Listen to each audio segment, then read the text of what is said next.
Ladies and gentlemen, here, everywhere, online, around the world, outer space, I'm Franz. And on behalf of everybody at Tesla, welcome to We Robot. Just want to thank Warner Brothers for hosting us here. As you know, this is the birthplace of many epic films, many of them depicting a vision of the future.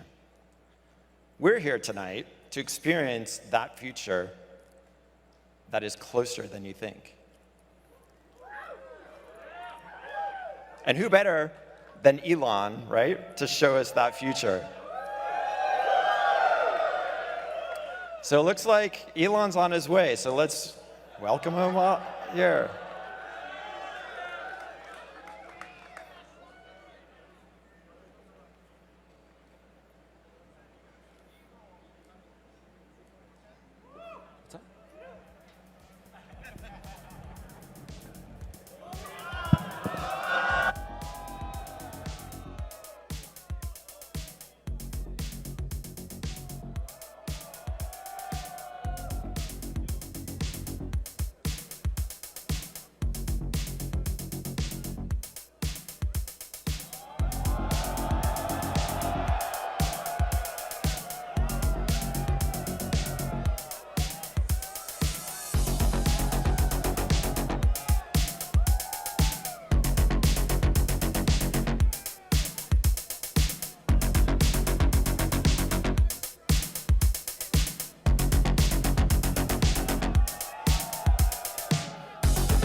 Welcome. Welcome to the We Robot Party. So we have quite a show for you tonight. I think you're going to like it. As you can see, I just arrived in the Robotaxi, the Cybercab. And there's 20 more where that came from.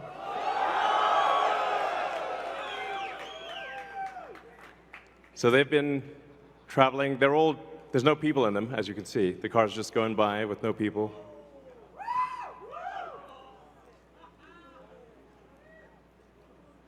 And we have 50 fully autonomous cars here tonight. So you'll see Model Ys and the Cybercab, all driverless. You'll be able to take a ride in the Cybercab. There's no steering wheel or pedals. So I hope this goes well. We'll find out.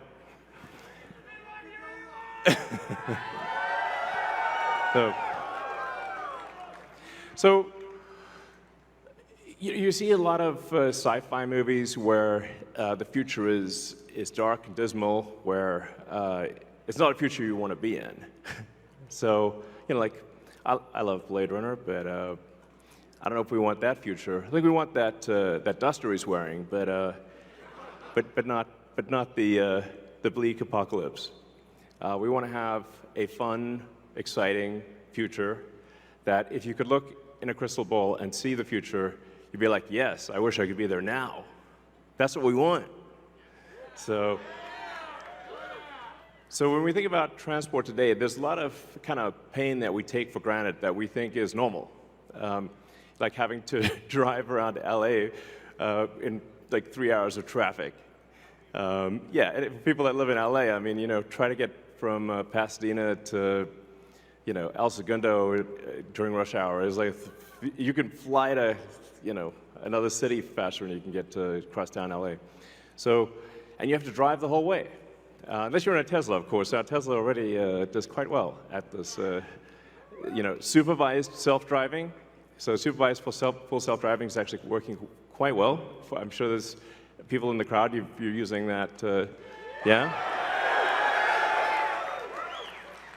So we'll move from supervised full self-driving to unsupervised full self-driving, where the car, you could fall asleep and wake up at your destination.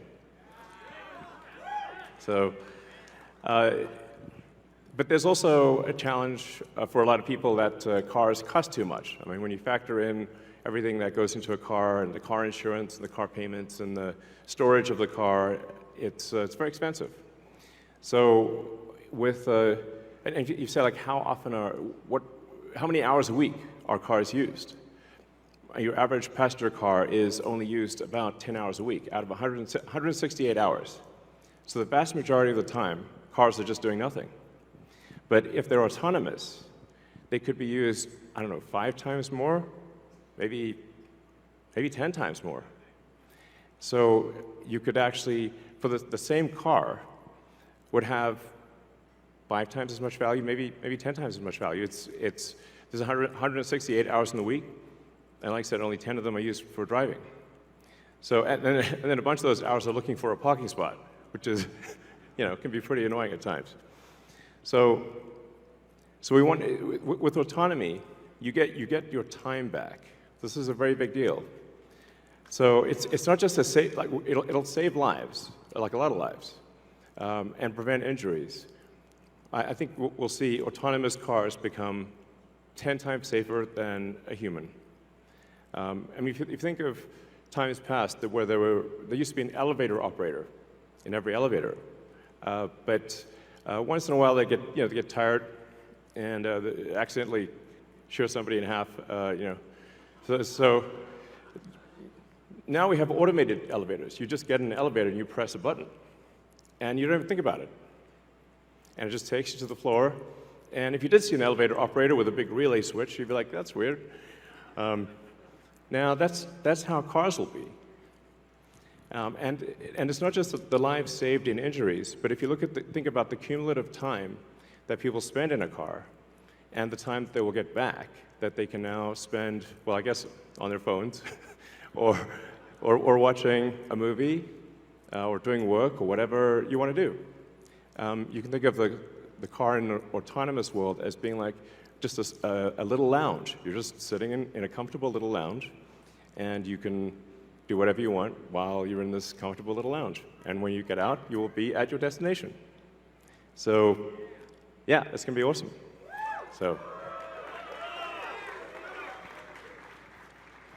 So in fact, I think the cost of autonomous transport will be so low that you can think of it like individualized mass transit.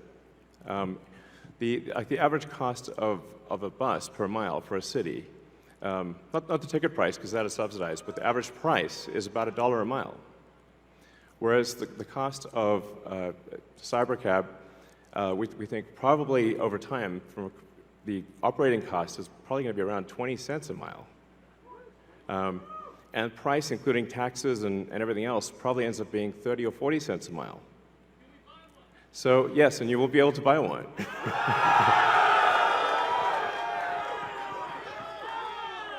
Yes, exactly.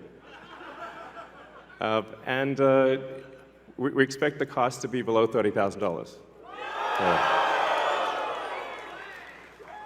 And I think there'll be an interesting, business model where, like, let's say somebody is an, Uber or Lyft driver today, where they can actually sort of manage a fleet of cars and sort of manage, I don't know, 10, 20 cars, and just sort of take care of them like a shepherd tends their flock.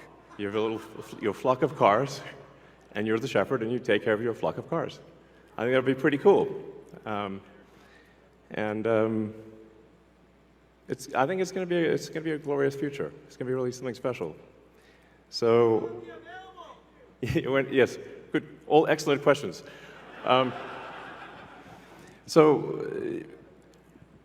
We do expect actually to start fully autonomous, unsupervised FSD in Texas and California next year.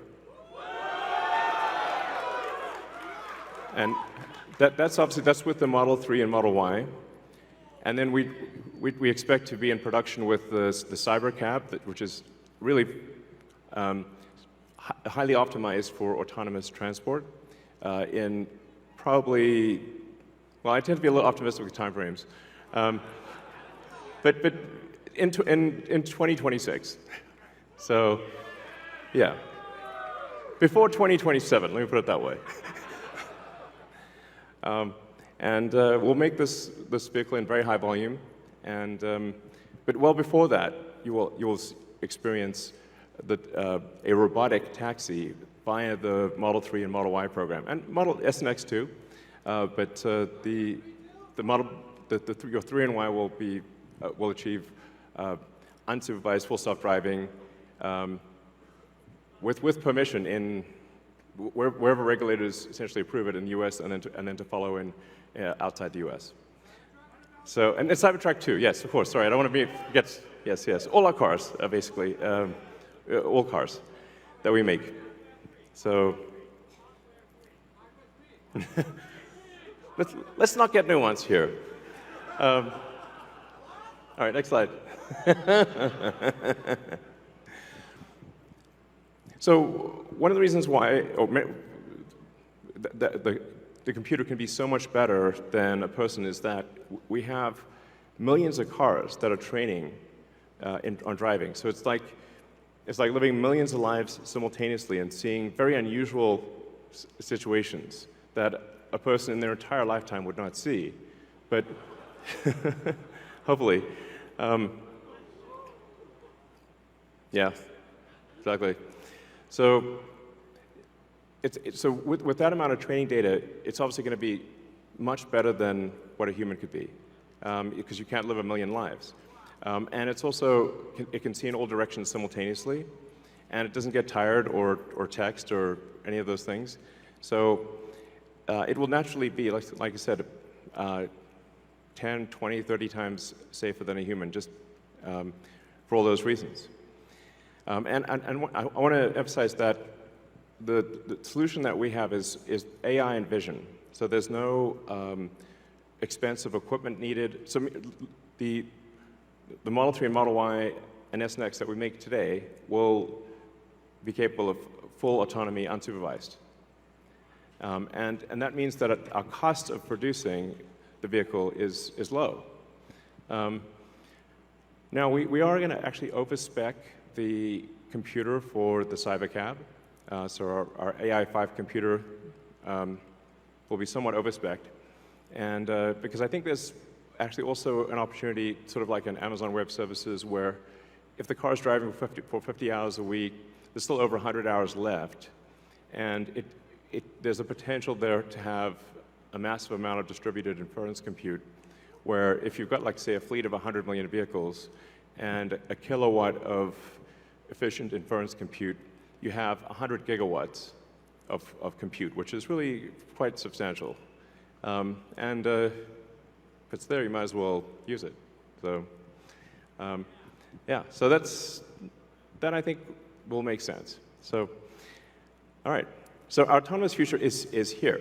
As I said, we've got 50 Teslas driving autonomously. We're trying to give you a sense of what cities will be like in the future.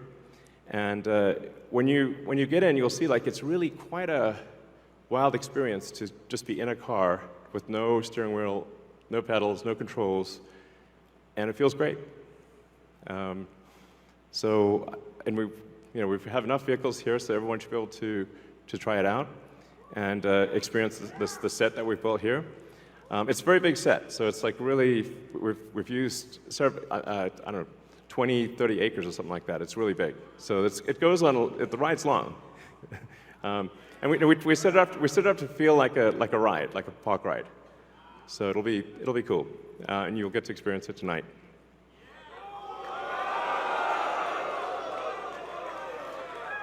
Something we're also doing is, and it's really high time we did this, is inductive charging. So the robotaxi has no plug. It just goes over the inductive charger and charges. So yeah, it's kind of how it should be. Thanks, guys. I love you too. So one of the things that is really interesting is how will this affect the cities that we live in? And when you drive around a city, or when the car drives you around a city, you'll see there's a lot of parking lots. There's parking lots everywhere, parking garages.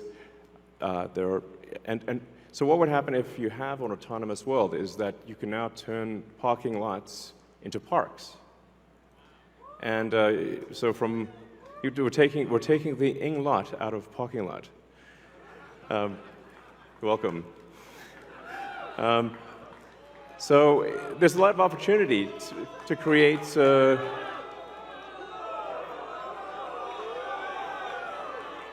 green space in the cities that we live in.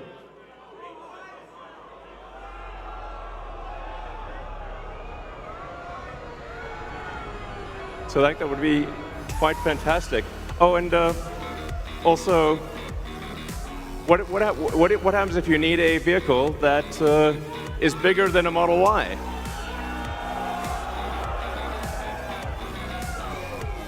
The Robovan. The Robovan is we're going to make this, and it's going to look like that. Now, can you imagine going down the streets and you see this coming towards you? That'd be sick.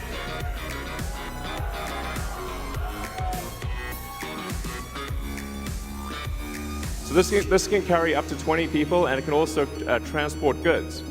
So you can configure it for goods transport within a city, or transport of up to 20 people at a time.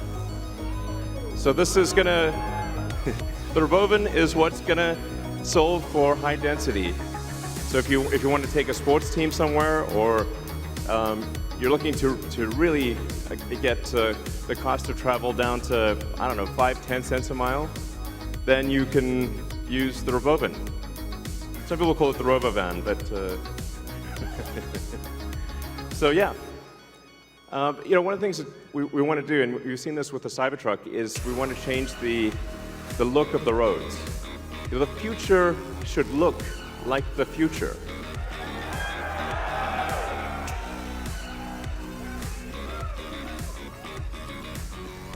So,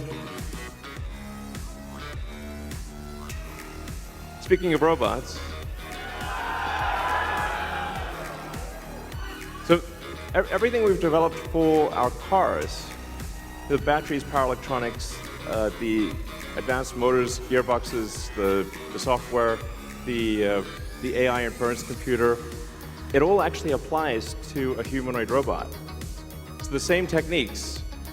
It's just a robot with arms and legs instead of a robot with wheels.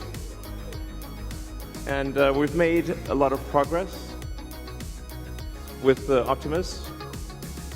And as you can see, we started up with someone in a robot suit, sort of down, and then we've progressed dramatically year after year. So if you extrapolate this, you're really going to have something spectacular, something that anyone could own. So you can have your own personal R2-D2 C-3PO. And I think at scale, this would cost something like, I don't know, $20,000, $30,000. Probably less than a car, is my prediction long term. Now, it'll take us a minute to get to the long term, but But fundamentally, at scale, the Optimus robot, you should be able to buy an Optimus robot for, I think, probably $20,000 to $30,000 long term. So, and what can it do? It'll basically do anything you want. So it can be a teacher, babysit your kids. It can walk your dog, mow your lawn, get the groceries, just be your friend, serve drinks. Whatever you can think of, it will do. And yeah, it's going to be awesome. And I think this will be the biggest product ever of any kind. Yeah.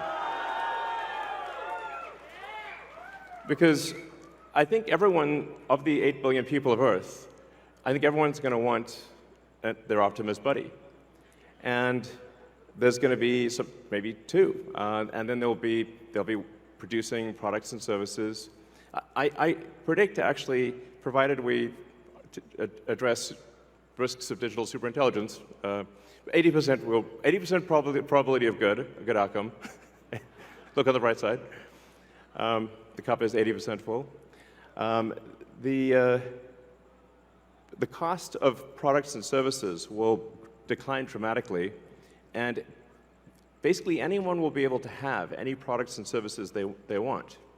It will be an age of abundance, the likes of which people have almost no one has envisioned. It'll be something special.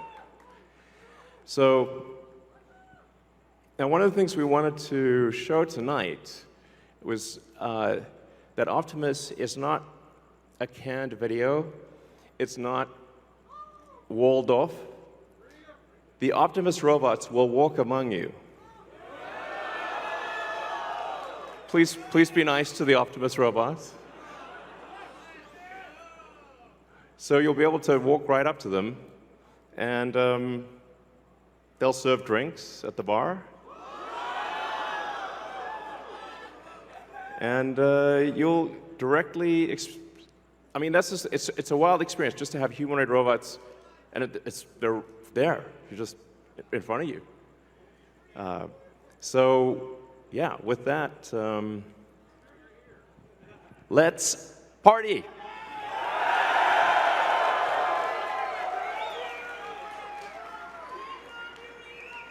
I love you guys too.